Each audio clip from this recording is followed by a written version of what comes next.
تو قرآن کہتا ہے کہ شیطان تمہیں مجبور نہیں کر سکتا، زیادہ سے زیادہ دعوت دے سکتا ہے، زیادہ سے زیادہ تمہیں لبھا سکتا ہے کہ یہ کام کرو مزہ آئے گا، بس۔ اب تم جب اس کی بات مان لیتے ہو تو مانتا کون ہے؟ تو تمہارا نفس امارہ، یہ نفس جو گناہوں کا حکم دینے والا ہے وہ مانتا ہے بات شیطان کی، اور جو آگے ڈٹ جائے کہ نہیں ہزار کا ہے شیطان لیکن میں نہیں مانتا اس کی بات، تو وہ شیطان اس کے آگے بالکل ڈھیر ہو جاتا ہے۔ تو ان النفس لامارۃ بالسوء، یہ نفس ہے جو انسان کو برائیوں کا حکم دیتا ہے۔ لیکن جب اللہ تعالیٰ کے فضل و کرم سے، کسی نیک بندے کی صحبت سے، کچھ وعظ و نصیحت سے جب بندہ نفس امارہ کو سمجھ لیتا ہے کہ یہ مجھے تباہی کے راستے پر لے جا رہا ہے، بربادی کے راستے پر لے جا رہا ہے، تو اب اس کے اندر ایک خود وہی نفس جو اس کو برائی کی طرف آمادہ کر رہا تھا، اس کے اندر ایک تبدیلی یہ پیدا ہوتی ہے کہ پہلے تو برائی کرتا تھا اور کان پر جو بھی نہیں رینگتی تھی۔ حدیث میں آتا ہے کہ جب اللہ بچائے انسان نفس امارہ کا غلام بن جاتا ہے تو اگر اس کو کبھی خیال آئے بھی کہ یہ گناہ کا کام ہے، اول تو خیال آتا نہیں، اگر آئے بھی تو اس طرح اڑا دیتا ہے اس کو جیسے ناک پر سے مکھی اڑا دی، اس کا دل میں اس کی کوئی وقت ہی نہیں رکھتا اگر گناہ کا خیال آئے بھی کہ یہ کام گناہ ہے جو میں کر رہا ہوں۔ لیکن جب اللہ والوں کی صحبت سے، جب واعظ و نصیحت سے، قرآن و سنت کی تعلیمات سے قریب ہو کر جب بندہ آگے بڑھتا ہے تو اس وقت پہلی تبدیلی تو یہ پیدا ہوتی ہے کہ گناہ کو گناہ سمجھتا ہے اور اس کی وجہ سے شرمندہ بھی ہوتا ہے اور اپنے آپ کو ملامت بھی کرتا ہے کہ ہائے مجھ سے یہ غلطی ہو گئی، ہائے مجھ سے یہ گناہ ہو گیا، کاش کہ میں یہ نہ کرتا۔ تو یہ مرحلہ ہے کہ جس کو قرآن کریم نے تعبیر کیا ہے نفس لوامہ، لا اقسم بیوم القیامت ولا اقسم بالنفس اللوامہ، یہ نفس لوامہ ہو جاتا۔ لوامہ کے معنی کیا ہے؟ ملامت کرنے والا، وہی نفس جو پہلے کہہ رہا تھا گناہ کرو، وہ گناہ کرنے کے باوجود دل میں ملامت پیدا کرتا ہے کہ ہائے مجھ سے یہ ہو گیا، ندامت پیدا ہوتی ہے۔ تو اس کا نتیجہ کیا ہوتا ہے کہ آدمی پھر استغفار کی طرف مائل ہوتا ہے کہ ہائے مجھ سے ہو تو گیا لیکن اے اللہ مجھ سے غلطی ہو گئی، میں بڑا گنہگار ہوں، میں اقراری مجرم بن کر آپ کے سامنے حاضر ہوں، اے اللہ اپنے رحمت سے مجھے معاف کر دے کہ مجھ سے یہ گناہ ہو گیا، آئندہ کے لیے توبہ کرتا ہوں، آئندہ نہیں کروں گا۔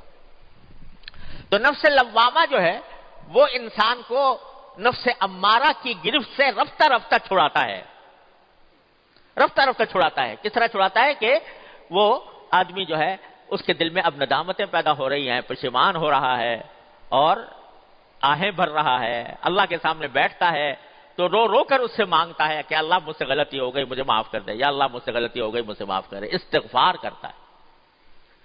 استغفار کرنے والا سمجھ لو کہ الحمدللہ نفس امارہ کی سلطنت سے نکل آیا، اب وہ اس کے دل میں ملامتیں پیدا ہونی شروع ہو گئی ہیں، اب اس کے دل میں ندامتیں پیدا ہونی شروع ہو گئی ہیں، اور جتنا جتنا ندامت کرتا جائے گا اتنا ہی اللہ تبارک و تعالیٰ کے قریب ہوتا جائے گا، جتنا استغفار کرتا جائے گا اتنا ہی اللہ تعالیٰ کے قریب ہوتا جائے گا۔ استغفار اور توبہ ایسی چیز ہے جو بڑے سے بڑے گناہ کو پانی سے دھو دیتی ہے۔ اس واسطے نفس لوامہ ہے تو یہ بہت غنیمت بات ہے۔ اگر گناہ کو گناہ سمجھ رہا ہے، اس پر نادم ہے، شرمسار ہے، اللہ کے سامنے استغفار کرتا ہے تو الحمدللہ سمجھو انشاءاللہ قدم بڑھ رہے ہیں، آگے کی طرف بڑھ رہے ہیں۔ یہ نفس اب لوامہ ہو چکا ہے۔ اللہ بچائے بری بلا یہ ہے کہ چوری اور سینہ زوری، کہ آدمی گناہ کرے اور اس گناہ کو صحیح سمجھے، کوئی دوسرا اگر ٹوکے بھی تو کہے گی تم دقیانوسی باتیں کر رہے ہو، تم پرانی باتیں کر رہے ہو، اب تو زمانہ بدل گیا، اب کے حالات بدل گئے، اب وہ تم ہمیں 1400 سال پہلے کے زمانے کی طرف لے جانا چاہتے ہو، بحثیں کرتا ہے۔ یہ ہے نفس امارہ۔ لیکن کوئی کہتا ہے بھئی ہاں واقعتاً کوئی کسی نے گناہ کی طرف توجہ دلائی، بھئی واقعتاً ہے تو وہی میں مبتلا ہو گیا اس گناہ کے اندر، لیکن اقرار کرتا ہوں کہ یہ گناہ ہے، ندامت کا اظہار کرتا ہوں کہ یہ گناہ ہے، اللہ سے مانگتا ہوں کہ اللہ مجھے میری مغفرت فرما دے۔ تو اب یہ نفس لوامہ بن گیا. نفس لوامہ جو ہے پہلے تو ملامت پیدا کرتا ہے، گناہ تو ہوا مگر ساتھ ہی دل میں ملامت بھی ہوئی. پہلے تو ملامت پیدا کرتا ہے. یہ ملامت انسان کو مجاہدے پر آمادہ کرتی ہے بعد میں. نفس لوامہ صحیح معنی میں وہ ہے کہ جو انسان کو پھر آمادہ کرتی ہے اس بات پر کہ آئندہ نہ کروں، اور وہ اس کے لیے مشقت مجاہدہ کرتا ہے. مشقت دل تو چاہ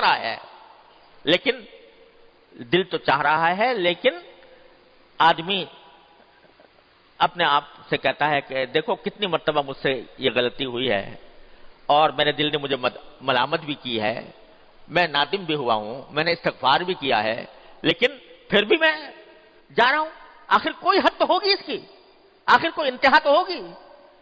اس وقت وہ آدمی ڈٹتا ہے اور یہ مجاہدہ کرتا ہے کہ نفس میرا کچھ بھی کہے، مجھے کسی لذت پر بھی آمادہ کرے، لیکن میں اب اپنے اللہ کے سامنے جواب دے ہوں. میں مشقت اٹھا کر اس نفس سے امارہ کو شکست دوں گا اور مجاہدہ کر کے محنت کر کے میں آگے بڑھوں گا.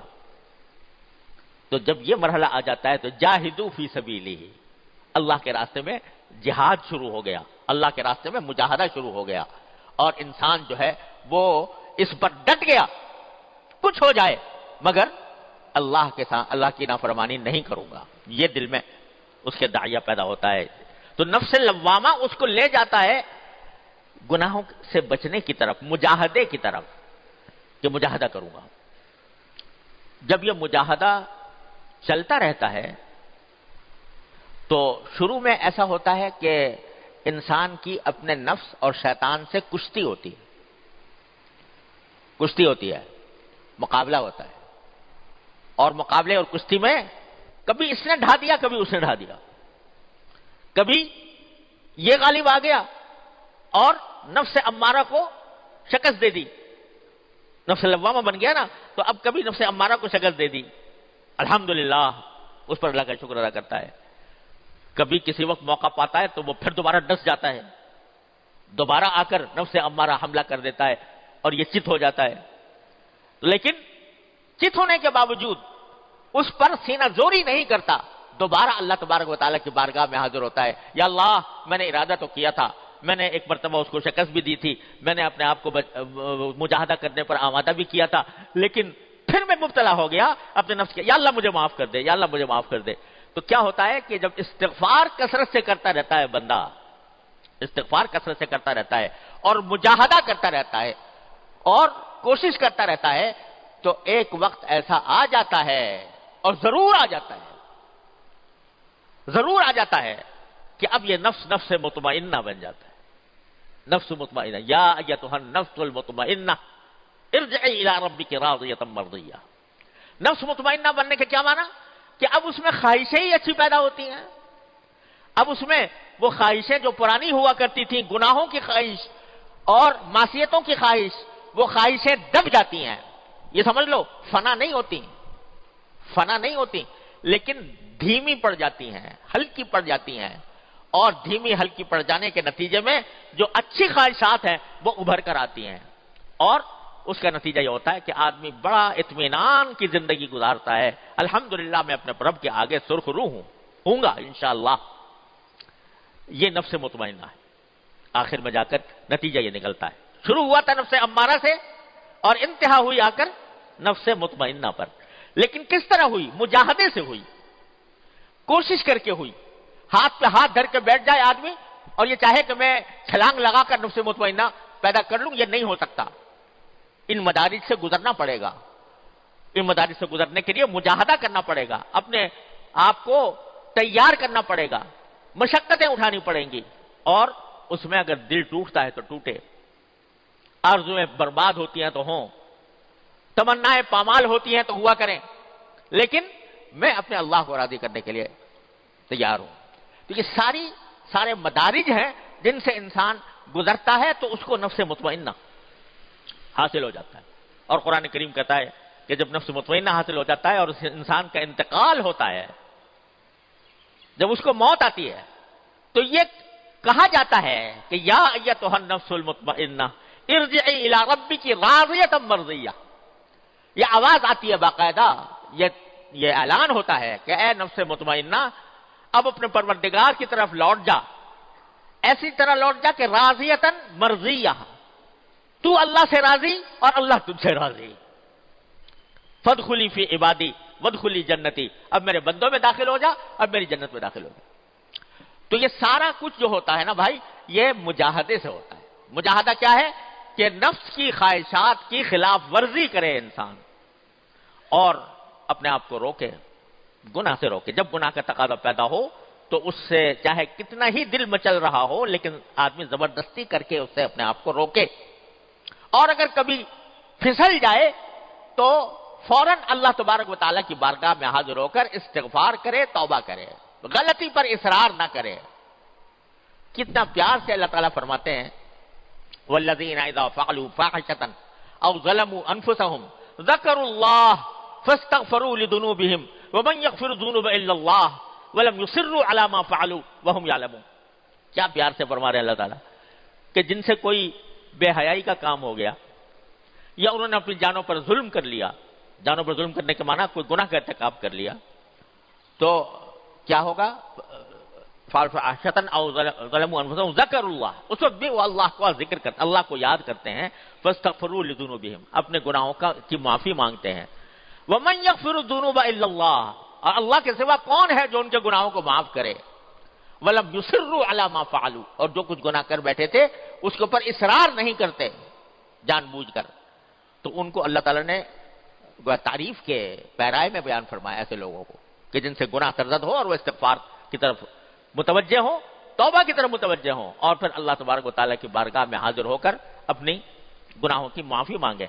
جتنا جتنا اللہ کے سامنے بندہ نادم ہوگا، شرمسار ہوگا، اتنا ہی انشاءاللہ اس کو توفیق ہوگی، مجاہدے کی توفیق ہوگی، اور مجاہدے کی توفیق ہوگی تو انشاءاللہ نفس مطمئنہ کی طرف قدم بڑھتے جائیں گے۔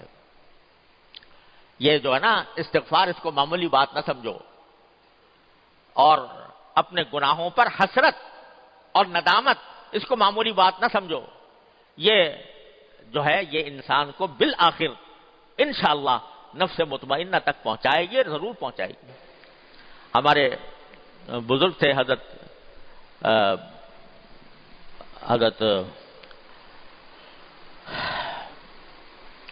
بابا نجم احسن صاحب رحمۃ اللہ علیہ، جو ہمارے کلیم صاحب ہیں، ان کے گھر میں رہتے تھے، انہوں نے انہی کی آغوش میں پرورش پائی، تو اللہ تبارک و تعالیٰ نے ان کو حضرت حکیم الامت قدس اللہ تعالیٰ سرہ کی صحبت عطا فرمائی تھی، اور ان کے خلیفہ بھی تھے۔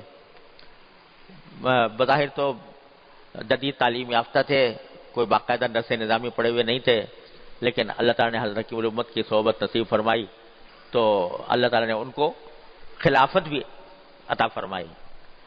شاعر بھی بہت اچھے تھے۔ ان کا ایک شعر مجھے بہت ہی یاد آتا ہے اور بڑا اچھا لگتا ہے۔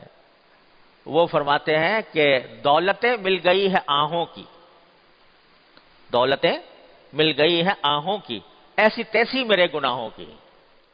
یعنی جب یہ آہوں کی دولت مل جائے کہ آدمی اللہ کے سامنے آہیں بھرے، یا اللہ میں مبتلا ہو گیا ہوں، آہیں بھرے، تو اس آہیں بھرنے کے نتیجے میں کیا ہوتا ہے کہ وہ گناہوں کی جو ظلمت ہے اس کو اللہ تعالیٰ رفتہ رفتہ کر کے دور کر دیں گے۔ تو دولتیں مل گئی ہے آہوں کی، ایسی تیسی میرے گناہوں کی، یعنی اب گناہ جو ہے میرا کچھ بگاڑ نہیں سکتا، کیونکہ مجھے استغفار کی دولت مل گئی، توبہ کی دولت مل گئی اللہ تبارک و تعالیٰ کے بارگاہ میں۔ تو اس کو معمولی نہ سمجھو۔ جب کبھی کوئی غلطی ہو جائے تو اس غلطی کو صحیح کرنے کے لیے کوئی تعویلیں نہ کرو۔ یہ نہ کہو کہ بھائی ہم تو ایسے ہی ماحول میں پیدا ہوئے ہیں، یہاں پر چاروں طرف گناہوں کی ظلمت پھیلی ہوئی ہے، تو کیا کریں، ہم تو دنیا جس طرف جا رہی ہے، ساری دنیا اسی طرف جا رہی ہے، چلو میں بھی جا رہا ہوں تو کیا ہے، ارے بھائی ساری دنیا جہنم کی طرف جا رہی ہے تو تم بھی وہ جہنم کی طرف چل پڑو۔ یہ جو باتیں ہیں، اس کے بجائے دل میں ندامت پیدا کر کے اللہ تعالیٰ کی بارگاہ میں استغفار کرتے رہو۔ لیکن یہ سب کیسے ہوگا؟ یہ ہوگا مجاہدے سے۔